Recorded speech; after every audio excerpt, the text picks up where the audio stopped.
تلاقي نوع معين من الناس كده دايما، اللي هو كل السهات اللي هو اتغدر بيه، او حد خانه، او اصحابه باعوه، او متحط عليه من الدنيا، او مضروب بسكينة مثلا يعني.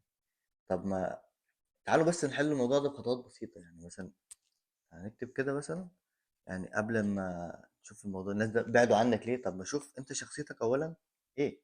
يمكن انت شخصيتك وحشة، مش كل الناس اللي بتبعد عنك دي ناس وحشة. اكيد انت في حاجة في شخصيتك وحشة، او انت في حاجة في شخصيتك وحشة، اكيد انت اللي مش تمام، او انت اللي شخصيتك مش راكبة مع الناس دي.